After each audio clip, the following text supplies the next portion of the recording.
ધોરણ 11 વાર્ષિક પરીક્ષા અંગ્રેજીનું આ પેપર છે. તારીખ 8/4/2026 અને સૌથી પહેલાં ટ્રુ ફોલ્સ પૂછ્યું છે, ત્યારબાદ મિનિંગ્સ અને સીધા જવાબ તરફ જ આપણે વળીએ છીએ. વાર્ષિકમાં સમજાવવાનું બહુ રહેતું નથી, બાળકોને ખ્યાલ આવી જ જાય છે. ત્યારબાદ ફંક્શન આપ્યા છે. હું આપને જવાબ પણ જણાવી દઉં. પહેલાંનું habitual action in the past, 8મું છે એક્સપ્લેનેશન અને પછી એક્સપ્રેસિંગ પર્પઝ. 10 અને 11માં તમારે ફરીથી સિલેક્ટ કરવાનું આવે છે. એમાં 10માનો જવાબ A અને 11મામાં C. 12, 13 અને 14, 15. 12મામાં B, 13માની અંદર પણ B અને જે 14મો જવાબ છે એમાં A આવે છે. નીચે 15માનો જવાબ D છે. ત્યારબાદ સેક્શન બી, ફકરામાંથી સવાલ જવાબ છે. અને બાળકોનું એવું હોય છે કે ફકરામાંથી સવાલ જવાબમાં બહુ વાંધો નથી આવતો, એટલે હું ખાલી ઝડપથી આપને પેપર જ બતાવું છું. જો MCQ કે કોઈ મિનિંગ હોય તો હું એની અંદર આન્સર આપને મેન્શન કરી દઈશ.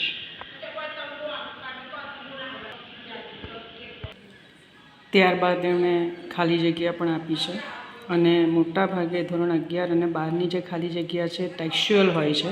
અને પહેલાં કેવું બાળકો જાતે રીડ કરતા હતા, શિક્ષકો ઊભા કરે ને લોકો રીડ કરે એટલે થોડું ઘણું એમને ખ્યાલ આવે. અત્યારે તો કથાની જેમ માત્ર સાંભળે અને શિક્ષક જ બોલ કરે એટલે શિક્ષકનું આની અંદર પાકું થાય છે, બાળકોનું નહીં. એટલે જ્યારે ખાલી જગ્યા કે એવું કંઈ જુએ ને તો એમને એમ થાય કે આ તો કોર્સ બહારનું લાગે છે. ત્યારબાદ ફરીથી ફકરામાંથી સવાલ જવાબ. સમરી એમણે અડધી પહેલાં પેજમાં અને અડધું આ પેજમાં આપી છે. ફરીથી ન્યૂઝ ક્લિપિંગ અને સ્ટેન્ઝા. પાછળ એના ક્વેશ્ચન છે. સેક્શન ડીમાં ડુ એઝ ડિરેક્ટેડ. 42 અને 43ના પ્રશ્નને જોઈ લો. હવે મારી રીતે મેં અહીંયા સમાવવાનો પ્રયત્ન કર્યો છે. કેટલાક વાક્ય સેન્ટેન્સ અધૂરા છોડ્યા હોય તો થોડું કોઓપરેટ કરજો કે બાકીના જવાબ તમે લખી શકો. અને નીચે રુચિતા જે છે એની બદલે રુચિત, એટલે કે જ્યાં જ્યાં તમને શી દેખાય તો હી પણ હિમ અને હીઝ જ્યારે મૂકો તો થોડું ધ્યાન રાખજો. ત્યારબાદ ઇનડાયરેક્ટ સ્પીચ છે. હવે એને મેં મારી રીતે સમાવવાનો પ્રયત્ન કર્યો છે. વિડીયોને તમે પોઝ કરીને પણ જવાબ જોઈ શકો છો. 45, 46 અને 47, A, C અને B. હવે કમ્બાઇન્ડ સેન્ટેન્સ છે.